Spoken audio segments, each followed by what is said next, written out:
Hey everyone, thanks for staying this late into the day. We're going to talk about Playable City Melbourne now. So to give you a bit of background, my name's Troy Innocent, and last year I was the City of Melbourne Knowledge Fellow, where I was exploring this kind of concept of playable cities, which is really a name for something that's been around for quite some time, and it's largely talking about new ways of engaging with play in cities using technologies, because obviously urban play has been around for centuries, as long as there have been cities.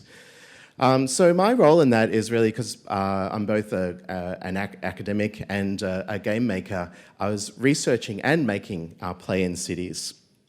And I'm continuing this work as Senior Research Fellow at RMIT University and looking at the concept of how urban play relates to Melbourne. So this panel is really kind of inviting a conversation or starting a conversation about what a playable city Melbourne would be. And so that's why I've invited this illustrious panel together who've already been introduced, but I'm going to give them a chance to talk briefly about their background before I kind of get into some provocations or questions to kind of open up that conversation of what is Playable City Melbourne. And if we have time, I'm going to kind of pace this pretty quickly. Also then pass over to you, because this is kind of also like almost like a town hall meeting, so I know not everyone here is from Melbourne, but you're all in Melbourne, so let's have this conversation about what play in Melbourne could be.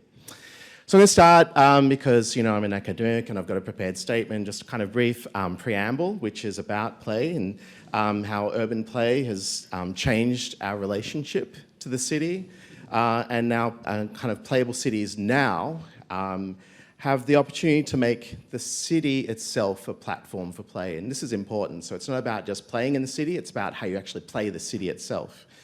And this is largely through radical interventions into the democratic use of data and the creation of social frameworks that connect people, place, technology, and code. So all of these kind of things that kind of the material of the city, this is what the city is made of.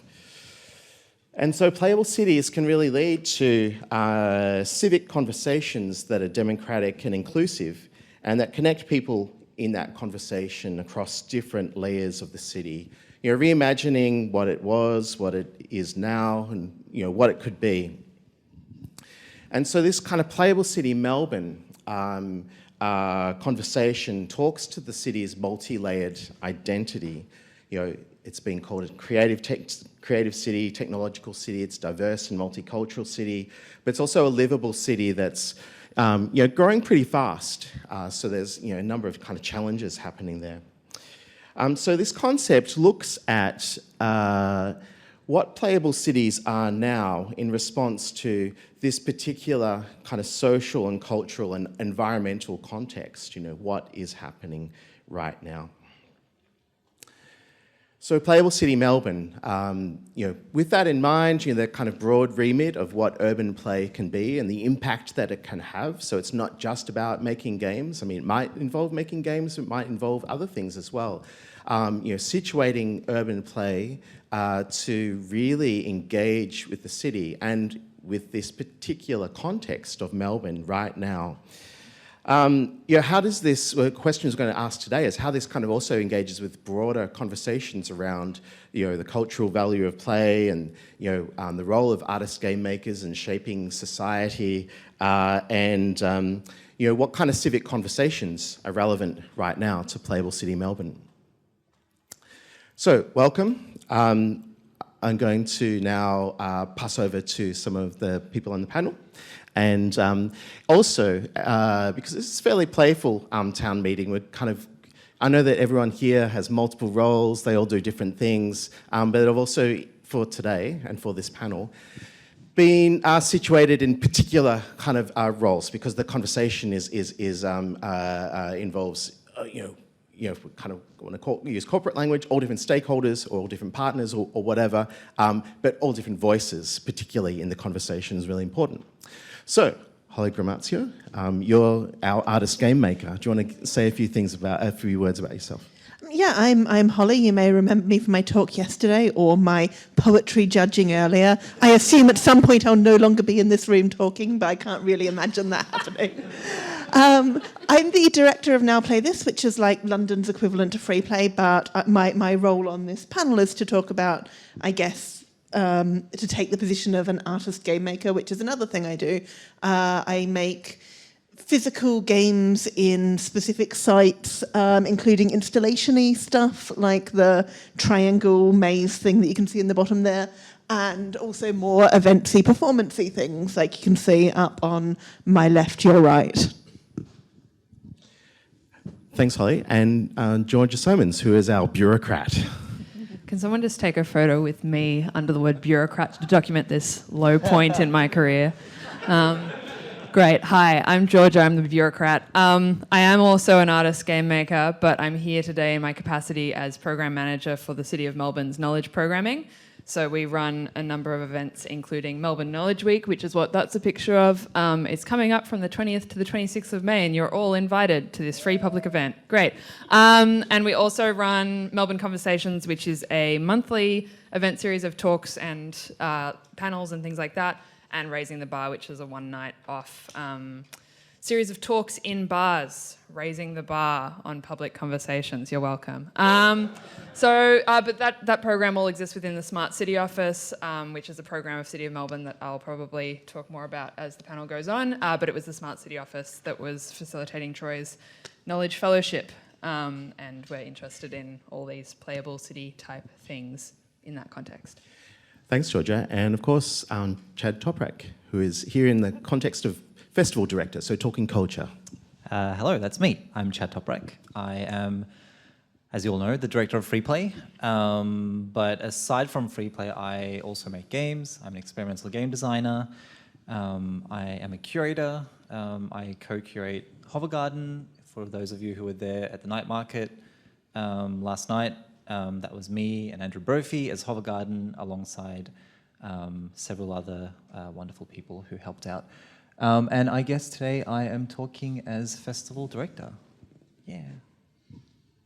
Okay, great. So getting stuck into the conversation now, one thing that I've found, and I think this is probably a common experience, is, of course, everyone in this room knows about play and knows about, is keen to play, is an active participant in games and so forth. But when you go out to the general public, there's a reluctance. There's, this is something that's silly, or why am I doing this? What is, maybe inviting people to work outside their comfort zone or engage with kind of unusual behaviour that's not kind of typical thing that you do in public space.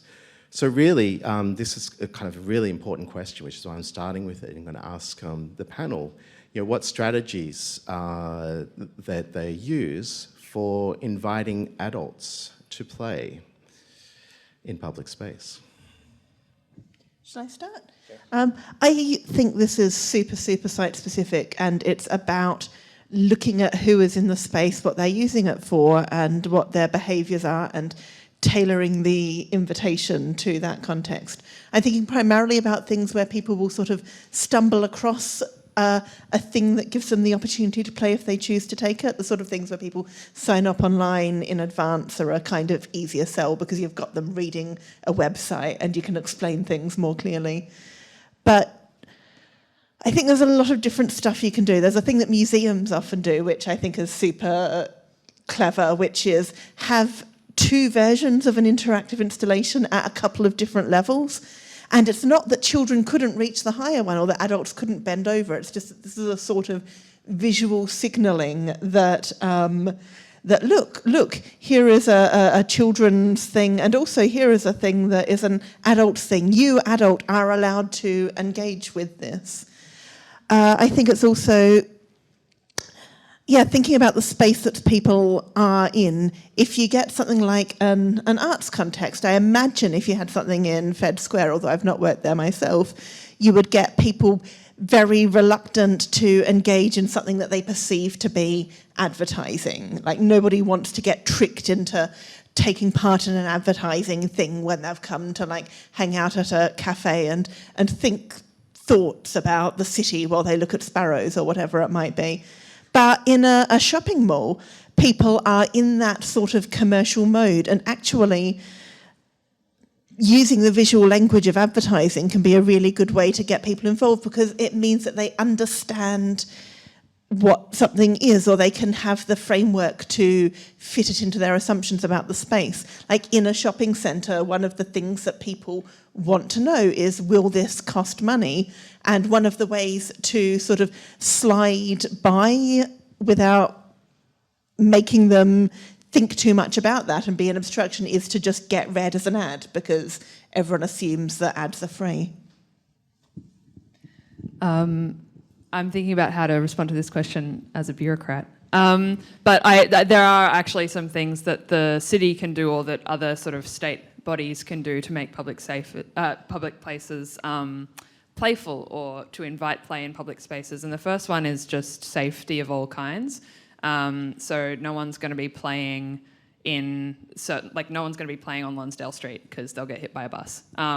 It doesn't feel safe there from like a physical safety perspective, whereas in those sections of the city where a street is shut down either completely or temporarily, it just is that slightly lower barrier to entry. If a playful activation is to happen there, it then sort of makes it safer. The other element to safety, of course, is people's feeling of personal safety and security. So things like, to what extent is the presence of police officers and things like that actually appropriate at certain events, and what are those police officers there to do?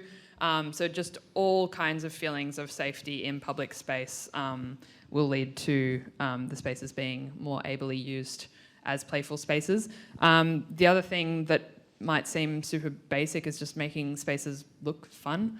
I think that there's, in the city, there's a lot of concrete, there's a lot of grey, and it sort of seems like a real no-brainer, but when spaces sort of feel more playful and more vibrant, I think that sort of puts people in mind of having a more free approach to those spaces.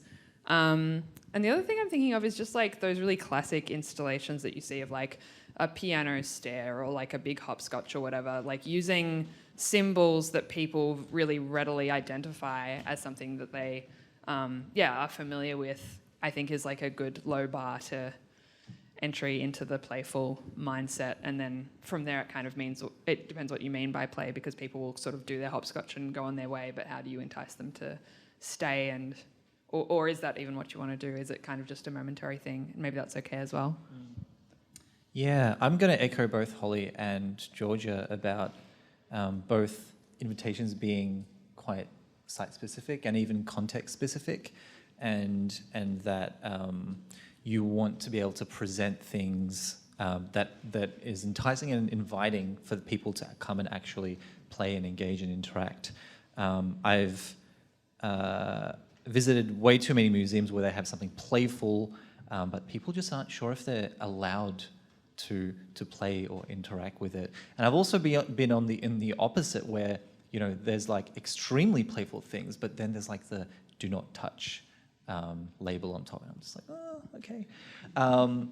But I think what's a more important question is like, who gets invited to play and who doesn't, right? The other thing to think about is whether these people who are being invited feel safe, and whether they're able to opt out as well. Those are the things that I would think as a festival director.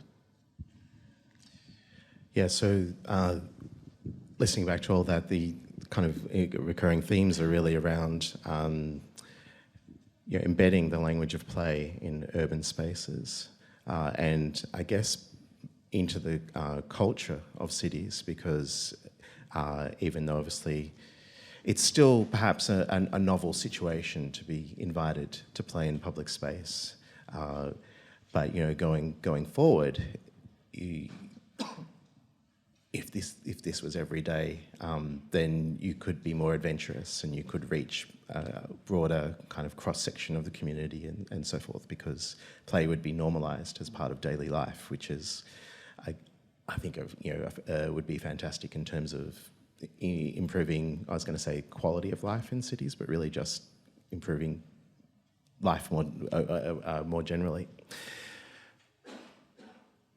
So that's a segue to the next question, which is really around the social and cultural value of play, which is a really big question. So I'm kind of limiting it to the social and cultural value of play in cities, because, you know, following on from whether adults feel like they have permission or they want to play is really directly related to this, you know, broader question about what is the cultural value of play in society. You know, is it seen as something that's just trivial and throwaway? You know, is it kind of deal with serious topics? Can it do something other than just create a novel moment in someone's day as they were wandering through the street? You know, what are the kind of levels of social value that play can have and cultural value that play can have in cities? Big question. Let's just go down the line again. You can go first. Okay, cool. Be procedural. I think play is not an absolute good. I think play is a communicative medium and a tool like any other, and that you can use it for different sort of cultural and social purposes, and you can also use it for ill. I think positive purpose that I'm mostly interested in, that sort of forms one of the bases of my own work, is, I guess there are two. One is digging into and being informed by the past and the history and the alternative uses of a space. So had that thing up there with all of the triangles before. That was an installation that was partly informed by the fact that 100 years previously that space had been a playground, and 300 years before that it had been a sort of a triangular geometrical garden. And that's not necessarily something that I expect most people who play to engage with, but that sort of excavation of history and uses of the space was important to me. And the other thing is about giving people a way to feel at home in a space and a sense of belonging and ownership and right to occupy that space. Playing in a place is a really powerful way to feel like it belongs to you or you belong to it, that there's a connection there, that it's home in some way. One of the first times that I felt at home in London when I moved there about 12 years ago was when I played this enormous game across the city. That was a key moment of understanding the city as a place where I could be long term. So I think that sort of relationship is something that play can be used to encourage. Wow, nailed it. Just what she said, basically. What do I have to add to that? I guess it's interesting to think about the I could narrow this question even further to say what is the cultural and social value of play in Melbourne, because in Melbourne and in other Australian cities we have a very particular urban context where we don't have very many urban residents, but we have a lot of urban visitors, and the city is a really centralised hub of services and needs, and people are coming here for a very, very broad range of reasons, and people don't always feel ownership of the city, and people, broadly speaking, do want to feel ownership of the city. So I would just tack that on to what Holly said in terms of we have an even stronger sort of, I guess, remit to try and make this a space where everyone feels that they can play if they wish to, because it sort of promotes a sense of, belonging.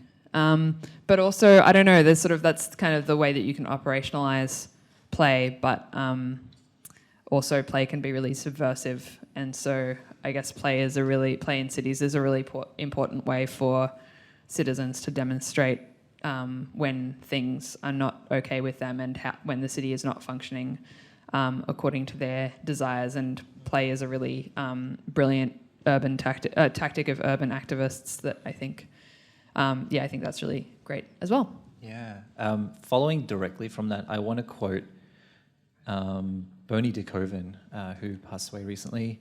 In 2011 or 2012, I might be wrong, Indiecade talk with Eric Zimmerman, I quote, he said, "All play in public is political." And it's a really strong way of demonstrating your values, your ethics, things you want to see or don't want to see. And so I feel like play has a huge impact and role in that. And tying that with my own practice with Hovergarden, we started off organizing a lot of our events in open public spaces, particularly so that not only our community of game developers and games practitioners can play and hear about and spectate all these great games that are being created all over the world, but also playing those games in public means that we have access to bystanders, people who are passing by. And to me, it's really important that people outside of games are exposed to all of the cool and experimental and intimate and personal things that are being created, so that they too are then informed and have some sort of games or play literacy. That's particularly why I tend to host a lot of my stuff in public or semi-public spaces. Yeah, great. So it's not too far to say then that play it not only has a role, but it can actually shape the cultural life of a city and shape the character of a city and respond to that in this kind of conversational mode, in responding to all those different layers. So coming now to Melbourne, we've spoken a little bit about the Melbourne context.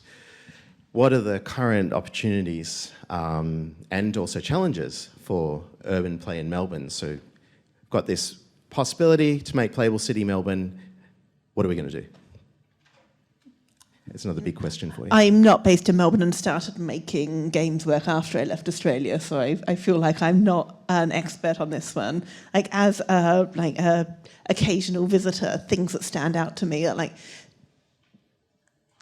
kind of almost incidental, silly things like the naming patterns of the streets, like a big version of a street and then a little version of the street. That's hilarious. You can do playful stuff with that. The free tram area being a thing where you could have something spread across the city that retains accessibility for people who don't necessarily want to go running from one side to the other. Like little details of how the city run have promise within them, but not an expert on Melbourne.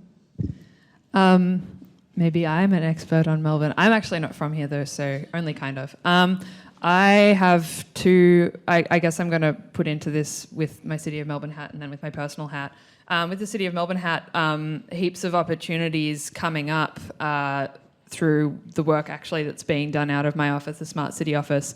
So over the next few years, we're going to see things like the Internet of Things, IoT, and 5G testbed rolling out across the city.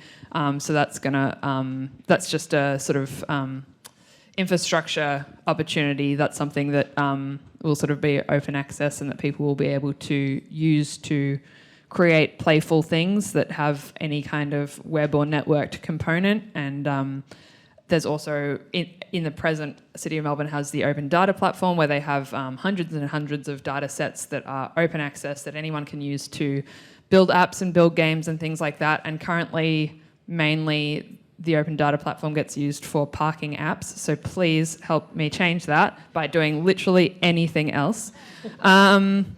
But then with my personal hat on, I think, and then under the challenges section of things, I think going back to what Nawit, Auntie Caroline was saying in the last panel, acknowledging histories that are not visible or maybe not even as close to the surface. Like the example of this that I was thinking the other day is that there's that statue of the three businessmen on Swanston Street, and it's sort of broadly thought to be a pretty playable thing, and they're like, people go and take their photo with it, and that's really fun. I discovered just the other day, like literally like 5 days ago, that the statue is called Three Businessmen Who Brought Their Lunch, Swanston, Hoddle and Batman, and is a gift of the government of Nauru. So that's fucked in all kinds of ways. And when we are playing in the city, the challenge is to play in a way that respects and acknowledges what we're playing on and what we're playing with, rather than just sort of blithely going about having a fun time and disregarding the country and the history and the present and the future. I'm just going to spit out words. infrastructure, funding, community, artists, venues, and interest and curiosity. Yeah, that's things that we need to keep pushing for, I think. I don't know if I can add anything else to that question. What current opportunities and challenges? Which are the opportunities and which are the challenges? Oh, You decide. It's kind of a mixed bag. I mean, Yeah. look, I feel like historically speaking, Melbourne's had a bunch of really cool collectives and studios and groups who have come up and done some really interesting things, particularly around pervasive play. I'm thinking groups like Pop-Up Playground, I'm thinking groups like Play Reactive, things that we do with Hover Garden, things that you do, Troy. And, you know, the more we do those things, the more it sparks interest and we build communities. But I don't think we're good at being sustainable. Often we just burn out. Please pay me. I need money. But yeah, I think it would be great if, you know, local council, state, federal interest and funding and like further dialogue can take place. And, you know, we're getting a lot better at that, and we need to continue those dialogues and then hopefully continue to support artists who have interest in making these sorts of things. I'm so glad you said that, because that connects the three questions really neatly, in that, yeah, that funding and I guess infrastructure is coming for Playable City Melbourne, but then it kind of works back through the, you know, if play has cultural value more broadly, you know, this is outside of the free play community, you know, in the general public and all of the other kind of people that shape the city.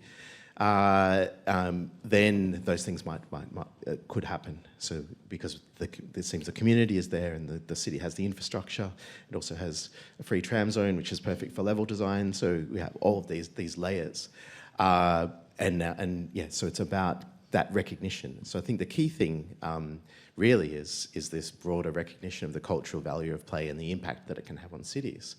And I'm glad also that you mentioned smart cities, even though, I mean, that's partly where, I'm not going to cover that topic now, but that's where my research is situated, is this kind of ongoing kind of to and fro between playable cities and smart cities. And really, smart cities started out as really boring top down and became more playable because nobody engaged with them. And that's a real opportunity as well, is how you can, in more imaginative ways, engage with that infrastructure rather than just see it as a massive process for data collection, which I guess it kind of is.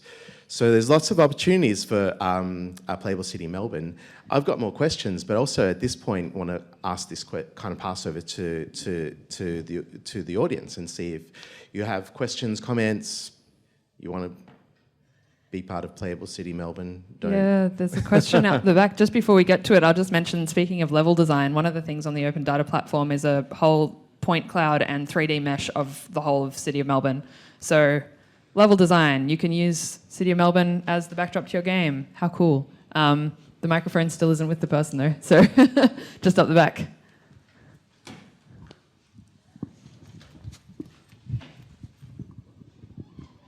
Hi, great talk. I have an observation that I want to make initially to provide a bit of context for a question. So one thing that I've noticed over the last couple of years, which makes me really sad, is that skate parks are substantially more interesting and varied and provide more unstructured play than playgrounds in our modern day. Because, you know, most playgrounds, you've got park and post sort of structure, primary colors, and they're all really mass-produced, just combinations of the same pieces. Whereas something we've seen over the last 15 years is a lot more variation in design of skate parks.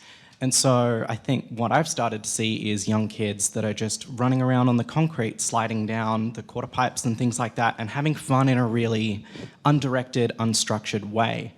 Obviously, there's safety concerns with that kind of play happening in that kind of space, but what I wanted to ask about, I guess, is do you have any thoughts on sort of permanent play infrastructure and how we might be able to use some of our voices and some of our energy that we put into temporary play works and temporary engagement works and use that energy to create more permanent structures that promote more interesting, varied play?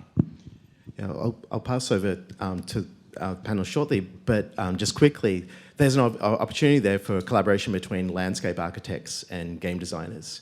So, and this is where, kind of reaching out to other communities and other kind of disciplines is super important, because landscape architects shape those spaces. You get really innovative game designers working with those people, then yeah, you could have that.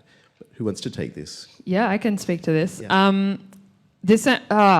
have an answer that I want to give you, but in a way it feels a bit like a cop-out. I think the fact that kids are playing and playing well on something that wasn't designed as a playground is kind of your answer. Like, people play best in places where they have not been told to play, and when there's sort of design that goes, play this exactly this way, like, that's obviously never going to work.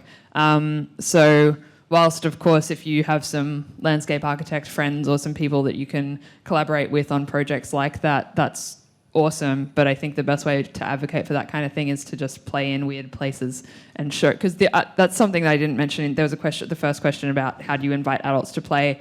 One of the most crucial elements is just other adults playing, like demonstrating that play can happen there or anywhere, because no one wants to be the first. So that's a great way you can advocate for that. Also, we have a panel on this topic at Melbourne Knowledge Week. It's called The Art of Play. It's on Wednesday afternoon in North Melbourne. Oh God, so sorry. Great, we have another question? Wow, you're really making this mic person work for it, hey. Thank you. Yeah, I didn't have a question. I just wanted to exercise. No. My question was more about there are a couple of different strands, and Troy talked about your smart cities and your playable cities, but I would say that there's also another element that a lot of urban sort of focused people will talk about, which is about placemaking, and I guess I'm interested in knowing about the interconnections between playable cities and placemaking, particularly because placemaking is about taking a place and going, people aren't using it enough, go there and use it. And play is, you've just talked about how it's not necessarily about telling people go here and use this in this way. So I guess I wanted to know, how can you sort of reconcile some of those different strands and use this to activate places? Who wants to take it? Or I can start. I think this really talks to one of the key issues around playable cities, which is this reaching out to other people other than game developers and game designers. And also, I mean, this talks to what Chad was saying, which is maybe that's a good way to find funding for these types of projects, because there is funding for placemaking. And maybe you don't say you're making a game, but you kind of you kind of talk about it in the language of placemaking, but you actually make a game as part of that process. Yes, I think there is a huge crossover, but there's also this danger of just, kind of like, kind of making really bad games, for the sake of placemaking. You really have to consider connection to place, what we were talking about at the last panel, for example. And so that it has a lasting impact. It does actually make a place. Does anyone want to follow on from that? Yeah, I guess when you asked your question, I started thinking about the word placemaking and how I've always found it really weird and haven't been able to understand it, and why everyone says it so much.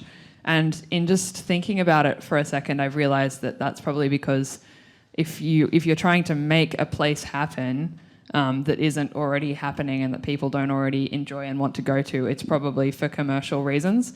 And there's very few cases, I think, where someone just out of the goodness of their own heart goes, let's make a place for no other reason that we want to make a place. It's usually that a mall is about to be built there or something. That having been said, great source of funding, as Troy says. So yeah, take it and use it, I guess. But yeah, placemaking. I don't know. It is a really hot button thing. People do it a lot. People want to do it a lot. But I think it's pretty commercially driven. So I think if you want to work in that framework, find the source of the money and grab it and work with that.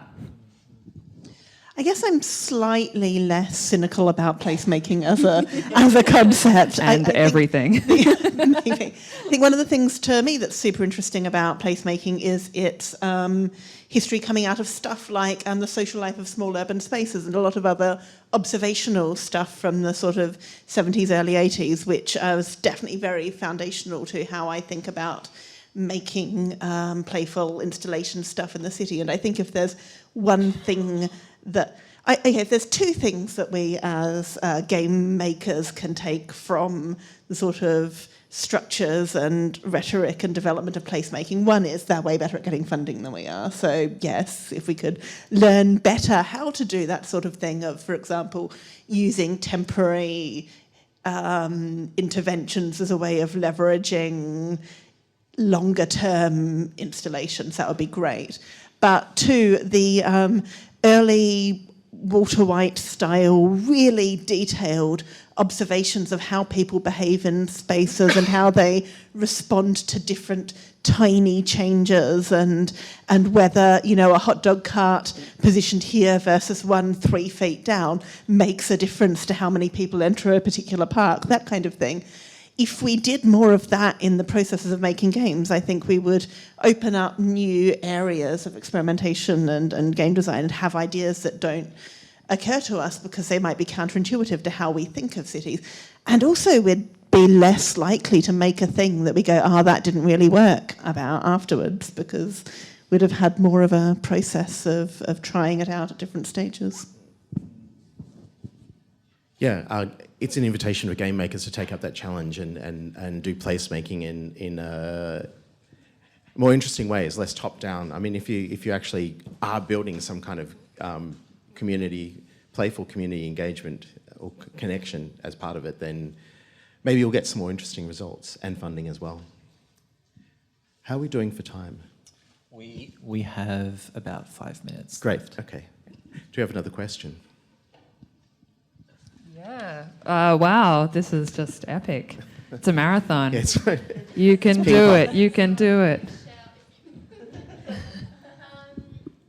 I was thinking, I was trying to find a way to formulate this, but I feel like there's this tendency about thinking about play in public spaces and stuff. People really want to build things, and it's okay, but so I've been getting into skateboarding lately. It's really cool, and and to kind of echo that thought about skate parks and stuff. I'm just I feel like skateboarding is this way of seeing normal, regular environments and thinking, that's a cool ramp, that sort of stuff. When it's you're not supposed to do that. It's usually kind of illegal to use that not ramp thing as a ramp, but I'm thinking is there a way of making existing things safer or better without having to build anything and having that shiny new toy that maybe no one will use or that sort of stuff.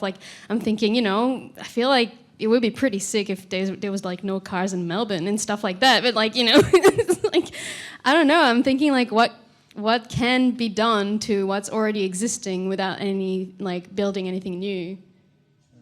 Does that make sense?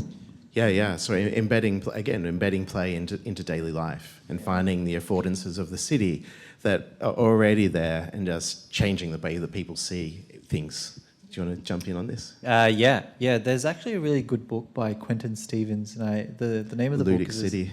Yeah, the Ludic City, and it talks a lot about looking at the city through a playful lens, and he describes skateboarding and parkour as well as being really interesting ways at looking at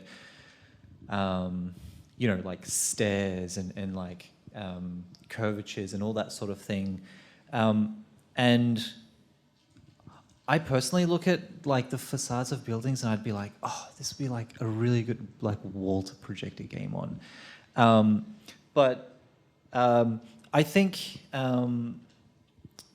it's... My thoughts have escaped me. I got nothing. Look, I think one thing that's really important to keep in mind is the fact that Jazz mentioned earlier in her talk the thing around surveillance capitalism, that's something that scares me a lot. And often a lot of the spaces that we consider public can be private.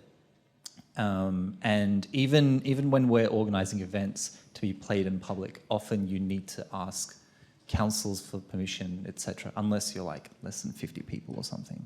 We've never, as Hovell Garden, we've never asked for permission, but Great. also, I don't think we've ever been above 50, so I hope we're okay. I'm gonna come down on you like An a ton of audit's bricks, happening. Chad. I tell you what. No, but yeah, I think it's like a lens to look at the city through, and I'd love to encourage people to look through that lens more and see if there's any potential, and if there is, maybe you should make stuff. I think also I just want to jump in and say, if you want this stuff, which you should because it's cool, you got to show up and fight for it. We're kind of living in a time of pretty powerful corporate interests. Fed Square is privately owned, etc., etc. I don't need to tell you guys about this. It's like the world we all live in.